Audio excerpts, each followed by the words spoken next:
வணக்கம் நண்பர்களே, நான் உங்கள் நண்பன் தர்சனாமூர்த்தி பவனீசன். இன்றைய நாளில் இந்த காணொளியில் 2 தகவல்களை உங்களோடு பகிர்ந்து கொள்ள போகிறேன். முதலாவது, யாழ்ப்பாணம் மாவட்டத்தில் உள்ளூராட்சி மன்றங்களில் ஆட்சி அமைப்பது தொடர்பாக தமிழரசு கட்சியினுடைய பதில் பொதுச் செயலாளர் எம்.ஏ. சுமந்திரன் அவர்கள் கருத்து தெரிவித்திருக்கிறார். குறிப்பாக யாரும் குறுக்கே வர வேண்டாம் என்று சொல்லியிருக்கிறார். அத்தோட தேசிய மக்கள் சக்தியினுடைய தேசிய பட்டியல் நாடாளுமன்ற உறுப்பினரும் அமைச்சருமான ராமலிங்கம் சந்திரசேகர் அவர்களும் ஒரு கருத்து சொல்லியிருக்கிறார். அவர் சொல்லியிருக்கிற விடயம், கடந்த காலங்களில் தங்களை தூற்றியவர்கள் இப்போது காதலுடன் பார்க்கிறார்கள் என்ற விடயத்தை சொல்லி இன்னும் சில விடயங்களை சொல்லியிருக்கிறார். இந்த 2 பேருடைய கருத்தையும் உங்களோட தெளிவாக பகிர்ந்து கொள்ள போறேன். அத்தோட உங்களுக்கு தெரிந்திருக்கும் நாடாளுமன்ற உறுப்பினர் வைத்தியர் ராமநாதன் அர்ச்சுனா அவர்கள் கடந்த 5ஆம் தேதி நாடாளுமன்றத்தில் அரசாங்கத்துக்கு எதிரான ஒரு பாரிய குற்றச்சாட்டு ஒன்றை முன்வைத்திருந்தார். அந்த குற்றச்சாட்டுக்கு பிறகு இது பெரிய அளவில் பேசுபொருளாக மாறி இருக்குது. உதய கம்மன்பிலா அவர்கள் இன்றைய நாளில் குற்றப்புலனாய்வு திணைக்களத்துக்கு சென்று ஒரு முறைப்பாடு ஒன்றை பதிவு செய்திருக்கிறார். அதுபோல சரத் வீரசேகர அவர்கள் ராமநாதன் அர்ச்சுனா அவர்கள் தொடர்பான ஒரு கருத்தை சொல்லியிருக்கிறார். ராமநாதன் அர்ச்சுனா அவர்கள் நகத்தால கிள்ளி எறியப்பட வேண்டியவர், கோடாரியால வெட்டி சாய்க்கும் அளவுக்கு அரசாங்கம் போகக்கூடாது என்று சொல்லியிருக்கிறார். அத்தோடு இந்த கொள்கலன்களில் இங்க ஆயுதங்கள் கொண்டு வரப்பட்டதான ஒரு குற்றச்சாட்டு இருக்குது தானே. இந்த குற்றச்சாட்டை சுங்க திணைக்களத்தினுடைய மேலதிக பணிப்பாளர் மறுத்திருக்கிறார். அவர் என்னென்ன கருத்துக்களை சொல்லியிருக்கிறார் என்றதை இந்த காணொளியில் தெளிவாக உங்களோடு பகிர்ந்து கொள்ள போறேன். முழுமையாக பார்த்து உங்கள் கருத்துக்களை பகிர்ந்து கொள்ளுங்கள். மறக்காது பவனீசன் குரல் என்ற இந்த யூடியூப் சேனலை சப்ஸ்கிரைப் செய்து பக்கத்தில் இருக்கிற மணிபொத்தன் பெல் ஐக்கானை அழுத்தி இணைந்திருங்கள். அப்பதான் நான் போடுற ஒவ்வொரு காணொளியும் உங்களை வந்து சேரும். முதலாவது, உள்ளூராட்சி மன்றம் தொடர்பானது. தேசிய மக்கள் சக்தியினுடைய கடற்றொழில் அமைச்சர், இந்த அரசாங்கத்தினுடைய கடற்றொழில் அமைச்சர் ராமலிங்கம் சந்திரசேகர் அவர்கள் ஒரு கருத்தொன்றை நேற்றைய நாளில் ஊடகங்களுக்கு சொல்லியிருக்கிறார். அவர் என்ன சொல்லியிருக்கிறார் என்றால், கடந்த காலங்களில் தங்களை தூற்றியவர்கள் எல்லாம் இப்போது காதலுடன் பார்க்கிறார்கள் என்ற விடயத்தை சொல்லியிருக்கிறார். கடந்த காலங்களில் வெவ்வேறு வகையில் தங்களை தூற்றியவர்கள் இப்போது உள்ளூராட்சி மன்றங்களில் ஆட்சி அமைக்கிறதுக்காக தங்களோடு கதைத்து கொண்டிருக்கிறார்கள் என்ற மாதிரியான ஒரு குற்றச்சாட்டை முன்வைத்திருக்கிறார். அதே நேரத்தில் அவர் சொல்லியிருக்கிற விடயம் என்னென்றால், யாழ்ப்பாணத்தில் சில சபைகளை நாங்கள் கைப்பற்றுவோம், இந்த முறை ஆட்சி அமைக்க போகிறோம். அதைவிட ஏனைய பகுதிகளில் ஆட்சி அதிகாரங்கள் வழங்கப்படுகிற நேரத்தில் ஒரு கட்சி ஆட்சி அமைக்குது என்று சொன்னால், ஒரு நிர்வாகம் அமைக்கப்படுது என்று சொன்னால், அதற்கு எந்த வகையிலேயுமே தாங்கள் இடையூறாக அமைய மாட்டோம் என்ற குற்றச்சாட்டை சொல்லியிருக்கிறார். அது மாத்திரமல்லாது, கடந்த காலங்களில் தங்களை தூற்றியவர்கள் கூட்டாக நின்று தூற்றினார்கள், இனவாத ரீதியாக தங்களை தக்க வைத்துக் கொண்டார்கள். இவ்வாறானவர்களுக்கு தங்களுடைய ஆதரவு இந்த உள்ளூராட்சி மன்றங்களில் இருக்காது என்றதை ராமலிங்கம் சந்திரசேகர் அவர்கள் சொல்லியிருக்கிறார். எனவே நாங்கள் பொறுத்திருந்து பார்க்கலாம். இதில் இருக்கிற கேள்வி, ராமலிங்கம் சந்திரசேகர் அவர்கள் சொல்றாரு, நிறைய பேர் வந்து கதைக்கிறார்கள் என்று. எனவே அந்த கதைக்கிறவர்கள் யார் என்றது உண்மையாக அறியப்பட வேண்டியது. ஏனென்றா தேர்தல் காலங்களில் நீங்க ஒரு மாதிரி நடந்து கொள்றீங்க, உசுப்பேத்திர அரசியலாக தான் பார்க்க முடியும். ராமலிங்கம் சந்திரசேகர் அவர்கள் யார் யார் வந்து கதைத்தார் என்றதை வெளிப்படுத்தணும். என்ன வெளிப்படுத்தாம வந்து கதைக்கிறார்கள் என்று சும்மா சொல்லி போட்டு போக முடியாது. உண்மையிலேயே அவர்கள் வந்து கதைத்ததை உறுதிப்படுத்தினார். சில வேளைகளில் இவர் அப்படி கதைக்காமே கதைச்சு என்று சொல்லலாம், என்ன மக்களை குழப்பறதுக்காக. உண்மையிலே கதைச்சிருந்தா அவர்களுடைய பெயர் விபரத்தை தெரியப்படுத்துகிற நேரத்தில் மக்கள் அடுத்த தேர்தலில் பார்த்து கொள்வார்கள் தானே. அதே அவர் தெரியப்படுத்துகிறார்கள். ஒருவேளை பொய்யாக தெரியப்படுத்தினா, இப்போ உதாரணத்துக்கு பவனீசனை குற்றஞ்சாட்டுறாருண்டா, நான் சொல்லுவேன், இல்லை நான் போகையில் ஆதாரபூர்வமாக நிறுவீங்கள், நான் கதைக்கவே இல்லை, தேசிய மக்கள் சக்தியினுடைய ஆதரவு எங்களுக்கு தேவையே இல்லை என்றதை அந்த இவர் குற்றஞ்சாட்டுறவர்கள் சொல்லி போடுவார் என்ற ஒரு அச்சத்தோடு இவர் சொல்லாமல் இருக்கிறாரோ தெரியல. எனவே என்ன பொறுத்த வரைக்கும் அவர்களுடைய பெயர்கள் வெளியிடப்பட வேண்டும். உண்மையிலே அவர்கள் போய் கதைத்திருப்பார்களாக இருந்தால் இது தமிழ் மக்களை முட்டாளாக்குற, தமிழ் மக்களை அவமானப்படுத்துகிற ஒரு விடயமாக தான் பார்க்க முடியும். ஏனென்றா தேர்தல் காலங்களில் அவர் ராமலிங்கம் சந்திரசேகர் அவர்கள் சொன்னதை போல தூற்றுகிறார்கள். தூற்றுறது, அப்படி தூற்றி போட்டு பிறகு வந்து இப்படி பேச்சுவார்த்தை நடத்துறது இந்த அளவுக்கு ஏற்றுக்கொள்ளக்கூடியதோ தெரியல. எனவே நீங்கள் உங்களுடைய கருத்தை பதிவு செய்யுங்கள்.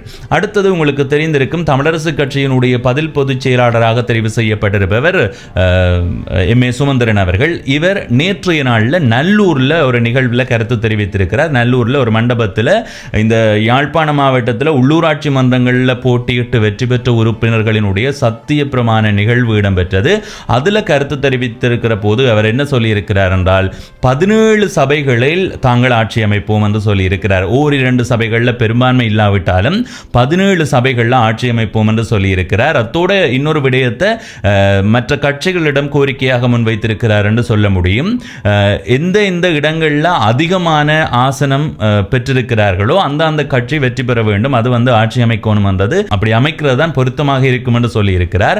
அந்த அடிப்படையில் முன்னிலையில் இருக்கும்போது ஏனைய கட்சிகள் அதற்கு ஆதரவு வழங்க வேண்டும் என்று ஒரு விடயத்தை சொல்லியிருக்கிறார். அது மாத்திரமல்லாது கடந்த கால தேர்தல்களில் மக்களினுடைய ஆணையை தாங்கள் மதித்திருந்தோம், இந்த முறை மக்கள் ஆணை வழங்கி இருக்கிறார்கள், அதில் மக்களினுடைய ஆணை தமிழரசு கட்சி அதிகாரத்தை கைப்பற்ற வேண்டும் என்பதுதான். எனவே மக்கள் ஆணையை வழங்கினதுக்கு பிறகு ஏனையவர்கள் குறுக்க வர வேண்டாம் என்று ஒரு விடயத்தை சொல்லியிருக்கிறார். அத்தோட பதில் தலைவர் CVK சிவஞானம் அவர்கள் டக்ளஸ் தேவானந்தா அவர்களை அவருடைய அலுவலகத்துக்கு சென்று சந்தித்திருந்தார் தானா, அந்த சந்திப்பு தொடர்பாகவும் சில கருத்துக்களை சொல்லியிருக்கிறார். அதில் என்ன சொல்லியிருக்கிறார்னா, தாங்கள் போய் சந்தித்தது நேரடியாக சொல்கிறோம், இதில் எந்த கொள்கை ரீதியான ஒப்பந்தங்களுமோ உடன்பாடுமோ இல்லை, இது அந்த உள்ளூராட்சி மன்றத்தில் அதிகாரத்தை கைப்பற்றுறதுக்கான ஒரு ஆதரவு கோரப்படுகிறதே தவிர மற்றபடி எந்த விதத்திலையுமே இணைந்து போகிற மாதிரி இருக்காது. தமிழரசு கட்சி என்பது சமஷ்டியை பெற்றுக்கொள்றதுக்கான ஒரு அடிப்படையில் தான் உருவாக்கப்பட்டது. அது சமஷ்டி கட்சி என்று கூட சொல்லப்படுது மக்களே, உங்களுக்கு தெரிந்தானே. எனவே அப்படி இருக்கும்போது MA சுமந்திரன் அவர்கள் சொல்லியிருக்கிறார், அதே எண்ணத்தோடு தான் தாங்கள் ஒவ்வொரு தேர்தலையும் போட்டியிடுவதாக சொல்லியிருக்கிறார். இந்த விடயத்தில் தாங்கள் உறுதியாக இருப்பதாகவும், எனவே மற்ற கட்சிகள் போய் சந்திச்சு போட்டு வெளியில் தகவல் வந்துருதுன்ற உடனே அதை மறைக்கிறதும் சந்திக்கிற நாளை பிற்போடுறதும் என்றது பொருத்தமாக இருக்காது, அது நல்ல விடயமில்லை என்றதை சொல்லியிருக்கிறார். எனவே சுமந்திரன் அவர்கள் 17 சபைகளில் தங்களுடைய அதிகாரம் கைப்பற்றப்படும் என்றதை சொல்லியிருக்கிறார். நாங்களும் பொறுத்திருந்து பார்க்கலாம். அத்தோடு இன்னொரு விடயம் சொல்லியிருந்தார், கஜேந்திரகுமார் பொன்னம்பலம் அவர்களை சந்திக்கிற போது ஒரு விடுதியில், அதாவது உணவகம் ஒன்றில் சந்தித்திருந்தார்கள். எனவே அந்த சந்திப்பு தொடர்பாக மக்கள் அதிருப்தியை வெளியிட்டிருக்கிறார்கள், அதை தாங்கள் மதிக்கிறதாக, அவர்களுடைய உணர்வுகளுக்கு மதிப்பளிக்கிறதாக சொல்லியிருந்தார். அந்த சந்திப்பின் போது கஜேந்திரகுமார் பொன்னம்பலம் அவர்களினுடைய வீட்டில் சந்திக்கிறதுக்கு தான் ஏற்றுக்கொண்டதாகவும், அந்த சந்திப்பை ஏற்றுக்கொண்டதாகவும், ஆனால் அதுக்கு பிறகு கஜேந்திரகுமார் பொன்னம்பலம் அவர்கள் தும்பு தடி என்ற ஒரு விடயத்தை பயன்படுத்தி கொண்டார் தானே.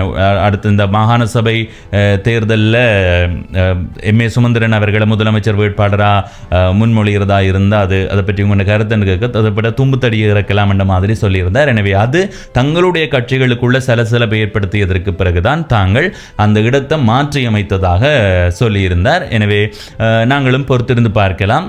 என்னை பொறுத்த வரைக்கும் இதில் இந்த என்ன சொல்கிறது, அடிபட்டு கொண்டிருக்காமல் தமிழ் தேசிய கட்சிகளாக எல்லாருமே ஒன்றிணைந்து உள்ளூராட்சி மன்றங்களில் ஆட்சி அமைக்க வேண்டும். அதை விட்டுட்டு முன்பு தூற்றிய இனவாத ரீதியாக தூற்றி போட்டு இப்போ காதல் உணர்வோடு பார்க்கிறார்கள் என்று சந்திரசேகர் அவர்கள் சொல்லும் அளவுக்கு போகாதீங்கோ. தமிழ் தேசிய கட்சிகளாக நாங்கள் கருதுவது சங்கர் சின்னத்தில் போட்டியிட்ட கட்சி, அதுபோல் சைக்கிள் சின்னம், அதுபோல் வீடு, இந்த மூன்றுமே சேர்ந்து செயற்பட வேண்டும் என்பது என்னுடைய கருத்து. எனவே எதிர்காலத்தில் என்ன நடக்குதுன்றதை நாங்கள் பொறுத்து பார்க்கலாம். அடுத்தது உங்களுக்கு தெரிந்திருக்கும், கடந்த 5ஆம் தேதி யாழ் மாவட்ட நாடாளுமன்ற உறுப்பினர் ராமநாதன் அர்ஜுனா அவர்கள் ஒரு குற்றச்சாட்டு ஒன்று அடுக்கியிருந்தார். அந்த குற்றச்சாட்டை வெளிப்படுத்தும் போது சொல்லியிருந்தார், இதை சொல்றதால தான் சுட்டுக் கொல்லப்படலாம், எதிர் வருகின்ற வழக்கின் போது தான் சிறைக்குள்ள போடப்படலாம், தான் எப்போது ஒரு நாள் வெளியில் வருவேன் என்றதை சொல்லி ஒரு குற்றச்சாட்டு ஒன்று அடுக்கியிருந்தார். தாய்லாந்தில் இருந்து விடுதலை புலிகளினுடைய தலைவர் பிரபாகரன் அவர்கள் 2009க்கு முன்னர் கொண்டு வருவதற்கு திட்டமிட்டிருந்த ஆயுதங்கள்ல சில அங்கே எஞ்சி இருந்தது, அவர் கொண்டு வருவதற்கு திட்டமிட்டிருந்த அந்த பொருட்களை கொள்கலன்கள்ல 300 கொள்கலன்கள்ல நாட்டுக்கு கொண்டு வந்திருக்கிறார்கள் என்ற ஒரு குற்றச்சாட்டை முன்வைத்திருந்தார். அது மாத்திரமல்லாது இந்த நாட்டினுடைய அரசு அதிபரான அனுரகுமார திசாநாயக்க அவர்கள் புலம்பெயர் தமிழர்களிடமிருந்து பணத்தை நிதியை பெற்றுக்கொண்டார் என்ற மாதிரியான குற்றச்சாட்டை முன்வைத்திருந்தார். இந்த குற்றச்சாட்டு பெரிய அளவில் தற்போது பேசுபொருளாக மாறி இருக்குது. ஏனென்றா நாட்டுக்கு கொள்கலன்களை கொண்டு வரும்போது அதுக்குள்ளே இருந்த ஆயுதங்கள் கவனத்தில் எடுக்கப்படாமல் வெளியிடப்பட்டது. அதாவது கொள்கலன்கள் கொண்டு வந்து சுங்க திணைக்களத்தால் பரிசோதனை செய்யப்பட்டு தான் விடுவிக்கப்படும். எனவே அந்த சுங்க திணைக்களத்தின் மீதான ஒரு குற்றச்சாட்டை வைக்கிற மாதிரியும் சுங்க திணைக்களத்தில் இருக்கிறவர்களுக்கு இந்த அரசு அழுத்தம் கொடுத்ததை போலவும் இந்த கருத்து இருக்கும். எனவே இதுக்கு எல்லா தரப்பில இருந்தும் பதில் வழங்க வேண்டியது ஒரு பொறுப்பான விடயமா இருக்குது. கடந்த ஒரு ஊடக சந்திப்பின் போது கஜேந்திரகுமார் பொன்னம்பலம் அவர்களிடம் இந்த கேள்வியை கேட்ட நேரத்தில் அப்படி கொண்டு வரப்பட்டதா சொல்லப்பட்டது, அதை பற்றி என்ன நினைக்கிறீங்கன்னு கேட்ட நேரத்தில் தனக்கு கொண்டு வரப்பட்டது தெரியாது, ஆனால் ராமநாதன் அர்ச்சுனா அவர்கள் நாடாளுமன்றத்தில் இப்படி ஒரு குற்றச்சாட்டை முன்வைத்திருக்கிறார். சும்மா சொல்ல முடியாது, நாடாளுமன்ற உறுப்பினராக இருந்தோண்டு அவர் சொல்லியிருக்கிறார்ண்டா அந்த உண்மையை வெளிப்படுத்த வேண்டும் என்ற ஒரு விடயத்தை சொல்லியிருந்தார். எனவே இது பெரிய ஒரு பேசுபொருளாக மாறி இருக்கிறது. இந்த நிலையில் இன்றைய நாளில் உதய கம்மன்பிலா அவர்கள் குற்றப்புலனாய்வு திணைக்களத்துக்கு சென்று ஒரு முறைப்பாடு ஒன்றை பதிவு செய்திருக்கிறார். அதில் அவர் அங்கே குற்றப்புலனாய்வு திணைக்களத்துக்கு சென்றதுக்கு காரணம் இந்த 323 கொள்கலன்களினுடைய அந்த விவரங்களை வெளிப்படுத்த வேண்டும் என்ற மாதிரியான ஒரு கோரிக்கையோட இந்த கொள்கலன்களை விடுவிக்கிறதுக்காக அதிகாரிகளாக செயற்பட்டவர்கள் வெளிநாடுகளுக்கு தப்பி போறதுக்கான முயற்சியில் இருக்கிறார்கள். எனவே அவர்களுக்கு பயண தடை விதிக்க வேண்டும், வெளிநாடு செல்வதற்கான தடை விதிக்க வேண்டும் என்ற ஒரு கோரிக்கையோடு தான் குற்றப்புலனாய்வு திணைக்களத்தில் முறைப்பாடு செய்திருக்கிறார் உதய கம்மன்பிலா அவர்கள். எனவே இதுக்கு எதிர்காலத்தில் விசாரணைகள் மூலமாக உண்மையிலே அப்படி தடை விதிக்கப்படுதான்றதை பார்க்கலாம். ஏனென்றால் தன்னிட்ட ஆதாரம் இருக்கிறதாகவும் ஆதாரம் இல்லாமல் தான் கதைக்கவில்லை என்பதை போல ஊடகங்களுக்கு கருத்து தெரிவிக்கிற போது உதய கம்மன்பிலா அவர்கள் தன்னுடைய கருத்தை பதிவு செய்திருக்கிறார். இது ஒரு விடயம். அத்தோட சரத் வீரசேகர அவர்கள் ஒரு கருத்தொன்றை நேற்றைய தினத்துக்கு நேற்று நினைக்கிறேன் பகிர்ந்திருக்கிறார். அவர் என்ன சொல்லியிருக்கிறார் என்றால், வைத்தியர் ராமநாதன் அர்ச்சுனா அவர்கள் நாடாளுமன்ற சிறப்புரிமையில் இருந்து கொண்டு தங்களுடைய தேசிய தலைவர் பிரபாகரன் என்று சொல்வதை ஏற்றுக்கொள்ள முடியாது. இந்த விடயத்தில் அரசாங்கம் நடவடிக்கை எடுக்கல, அது அரசாங்கம் சரியான முறையில் நடவடிக்கை எடுக்காம இருக்கிறதை ஏற்றுக்கொள்ள முடியாது என்ற ஒரு விடயத்தை சொல்லியிருக்கிறார்.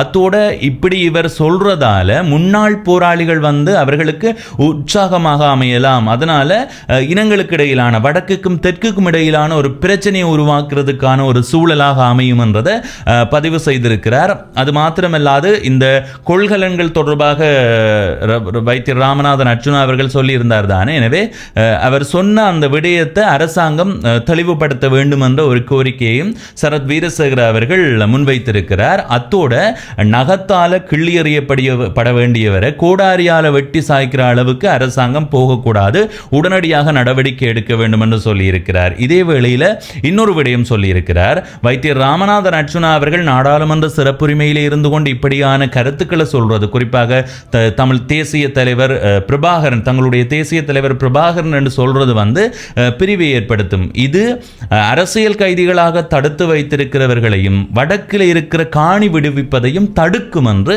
சரத் வீரசேகர அவர்கள் சொல்லியிருக்கிறார். எனவே இதற்கு எதிர்காலத்தில் வைத்தியர் ராமநாதன் அர்ச்சுனா அவர்கள் என்ன சொல்ல போகிறார் என்றதை பொறுத்திருந்து பார்க்கலாம். இதுல என்னுடைய கருத்து, இதுல வைத்தியர் ராமநாதன் அர்ச்சுனா அவர்கள் சொன்ன கருத்து உண்மை அது இதுன்னு சொல்லி எதையுமே நான் சொல்ல வரையில, அது அப்படியே இருக்கட்டும். அது வைத்தியர் ராமநாதன் அர்ச்சுனா அவர்களுடைய கருத்து, இது சரத் வீரசேகர அவர்களுடைய கருத்து. எனக்கு இருக்கிற கேள்வி என்னண்டா, சரத் வீரசேகர அவர்கள் கடந்த காலங்களில் அதிகாரத்தில் இருக்கும்போது அந்த அரசியல் கைதிகளை விடுதலை செய்திருக்கலாமா இல்லையா? வடக்கு கிழக்கில் இருக்கிற காணிகள் முழுமையுமே விடுதலை செய்திருக்கலாமா இல்லையா? ஏனென்றா உங்களுடைய கட்டுப்பாட்டில் இருந்தது. அப்போ உங்களால் அந்த நேரம் செய்ய முடியல. இப்போ ஒரு வருடம் கூட வைத்தியர் ராமநாதன் அர்ச்சுனா அவர்கள் நாடாளுமன்றத்துக்கு ஒரு வருடம் கூட ஆகல. எனவே இந்த நிலையில் இந்த ஒரு வருடத்தில் இவர் சொல்றதால தான் இந்த தமிழ் அரசியல் கைதிகளும் காணிகளும் விடுவிக்கப்படாமல் இருக்கின்றத போலதான் சரத் வீரசேகர அவர்களுடைய கருத்து இருக்கு. இவர்கள் எல்லாருமே எதிர்க்கட்சிகளா ஒரு போராட்டம் செய்து இந்த அரசாங்கம் தமிழ் அரசியல் கைதிகளை விடுதலை செய்ய வேண்டும், வடக்கு கிழக்கில் இருக்கிற காணிகளை விடுவிக்க வேண்டும் என்று சொல்வார்களா? இல்ல. அரசாங்கம் காணி விட்டா அதை குறை சொல்றது, அரசாங்கம் தமிழ் அரசியல் கைதிகளை விட்டா இது ஆபத்தானது, விடுதலை புலிகளை ஊக்குவிக்கிறது, அப்படி இப்படி என்று கருத்து சொல்றது உண்மையிலே முரணாயிருக்கு. அவர்கள் செயற்படுறதுக்கு முரணாயிருக்கின்றது என்னுடைய கருத்து. அடுத்தது சுங்க திணைக்கள மேலதிக பணிப்பாளர் ஒரு கருத்தொன்றை நேற்றைய நாளில் சொல்லியிருக்கிறார். அதில் அவர் சொல்லியிருக்கிற விடயம் என்னென்றால், நாடாளுமன்ற சிறப்புரிமையில் இருந்து கொண்டு வைத்தியர் ராமநாதன் அர்ச்சுனா அவர்கள் பொய்யான தகவல்களை பரப்பக்கூடாது என்று சொல்லியிருக்கிறார். இப்படி சொல்றார். சரி, நாங்கள் யோசித்தது முழுமையாக எல்லா கொள்கலன்களும் பரிசோதிக்கப்பட்டு தான் விட்டிருக்கப்படுமான்னு பார்த்தா இல்லை. அவர் என்ன சொல்லியிருக்கிறார்டா, எல்லா கொள்கலன்களையும் பரிசோதித்து அனுப்புவதாக இருந்தால் கொள்கலன்களை நிரப்பி வைக்கணும். அப்படியே துறைமுகம் எல்லாம் நிரம்பி போயிருக்கும், அதை உடனடியாக விடுவிக்கணும் என்று சொன்னால் சில கொள்கலன்களை பரிசோதிக்காமத்தான் விடுவிக்கணும். 60% கொள்கலன்கள் பரிசோதிக்காமல் விடுவிக்கப்படுகிறது என்று சொல்லியிருக்கிறார். அந்த கொள்கலன்களில் சிவப்பும் செம்மஞ்சளும் அடிக்கப்பட்ட அந்த இது இருக்கிறதாகவும், அதில் சிவப்புல எப்படி சொல்கிறோம், அதுக்குள்ள ஆயுதம் தான் இருக்கு என்றதை ஏற்றுக்கொள்ள முடியாது என்று சொல்லியிருக்கிறார். சிவப்பு நிறம் பூசப்பட்டது இலகுவாக விடுவிக்கப்படுகிறது என்ற மாதிரி சொல்லியிருக்கிறார். அதுபோல எதிர்காலத்திலேயும் கொள்கலன்கள் பரிசோதிக்காம விடுவிக்கப்படலாம். இதுல இன்னொரு விடயம் சுட்டிக்காட்டி இருக்கிறார். இந்த கொள்கலன்கள்ல ஏதாவது சந்தேகத்துக்கிடமானதோ அல்லது ஏதாவது கடத்தல் சம்பந்தமான விடயங்கள் இடம்பெறுகிறது என்றால் குற்ற புலனாய்வு இந்த தகவலை முன்னமே தெரியப்படுத்தும், அந்த அடிப்படையில் பரிசோதிக்கப்படும் என்ற விடயத்தை சொல்லியிருக்கிறார். எனவே 323 கொள்கலன்கள்ல நாட்டுக்கு வந்தது எல்லாமே சட்ட ரீதியான பொருட்கள் தான். அதுல எந்த சட்டவிரோதமான பொருட்களும் இல்லை என்று சொல்லியிருக்கிறார். அந்த கொள்கலன்ல வந்த பொருட்களாக அவர் சொல்லியிருக்கிற விடயம், கைத்தொழிலுக்கு தேவையான மூலப்பொருட்கள், துணி வகைகள், ரசாயன பதார்த்தங்கள், தேசிய உற்பத்தியாளர்களால் இறக்குமதி செய்யப்பட்ட மோட்டார் வாகன உதிரிப்பாகங்கள், மின்சாதன பொருட்கள், விலங்கு தீவனம், கடதாசி, உரம், சீமெந்து உள்ளிட்ட பொருட்கள் தான் வந்திருக்குன்னு சொல்லியிருக்கிறார். அதோட வைத்தியர் ராமநாதன் அர்ச்சுனா அவர்கள் சொல்லியிருந்தார் தாய்லாந்தில் இருந்து கொண்டு வரப்பட்டதாக. அதுக்காக இவர் நாட்டையும் சொல்லியிருக்கிறார். 323 கொள்கலன்களில் பெரும்பாலானவை இந்தியா மற்றும் சீனா ஆகிய நாடுகளில் இருந்து வந்திருக்குது. அதை தாண்டி இந்தோனேசியா, ஹாங்காங், மலேசியா, தென்கொரியா, சிங்கப்பூர், சுவிட்சர்லாந்து, ஐக்கிய அரபு அமீரகம் ஆகிய நாடுகளில் இருந்தும் இந்த கொள்கலன்கள் கொண்டு வரப்பட்டதான விடயத்தை சொல்லியிருக்கிறார். எனவே நாங்களும் பொறுத்திருந்து பார்க்கலாம். ஏனென்றால் இவர்களுடைய தரப்பில் இருந்து சில கொள்கலன்கள் பார்க்காம விடப்பட்டிருக்கின்ற ஒரு விடயத்தை சொல்லியிருக்கிறார். ஆனாலும் இந்த கொள்கலன்களை விடுவிக்கிறதுக்கு அரச தரப்பில் இருந்து அழுத்தம் கொடுக்கப்படவில்லை என்ற எந்த தரப்பில் இருந்தும் அழுத்தம் கொடுக்கப்படவில்லை என்ற விடயத்தை சொல்லியிருக்கிறார். அதோட பிமல் ரத்நாயக் அவர்கள் இது தொடர்பாக கொள்கலன்கள் தொடர்பாக எதையுமே சொல்லவில்லை, இதை விடுங்க அதை விடுங்க என்று சொல்லவில்லை என்ற மாதிரியும் சொல்லியிருக்கிறார். எனவே எதிர்காலத்தில் இந்த கொள்கலன் சம்பந்தமான விடயம் எந்த அளவுக்கு பேசப்பட போகிறது என்பதை நாங்கள் பொறுத்திருந்து பார்க்கலாம். உண்மையிலே இதை ஆராய்ந்து விசாரித்து இதில் இருக்கிற முடிவுகளை தெளிவுபடுத்த வேண்டுமே தவிர இப்படியான ஒரு பாரிய அளவான குற்றச்சாட்டுக்கு சாதாரணமான பதில்களை மட்டும் வழங்கி கொண்டிருக்க கூடாது என்பது என்னுடைய கருத்து. எதிர்காலத்தில் என்னென்ன மாதிரியான விசாரணை முடிவுகள் வருகிறதோ நாங்களும் பொறுத்திருந்து பார்க்கலாம். எனவே இந்த விடயம் சம்பந்தமாக நீங்கள் உங்களுடைய கருத்தை பதிவு செய்யுங்க. இதுவரை பவனீசன் குரல் என்ற இந்த யூடியூப் சேனலை சப்ஸ்கிரைப் செய்யாதவர்கள் சப்ஸ்கிரைப் செய்து பக்கத்தில் இருக்கிற மணிபொத்தன் பெல் ஐக்கானை அழுத்தி இணைந்திருங்கள். அப்பதான் நான் போடுற ஒவ்வொரு காணொளியும் உங்களை வந்து சேரும். நன்றி, வணக்கம்.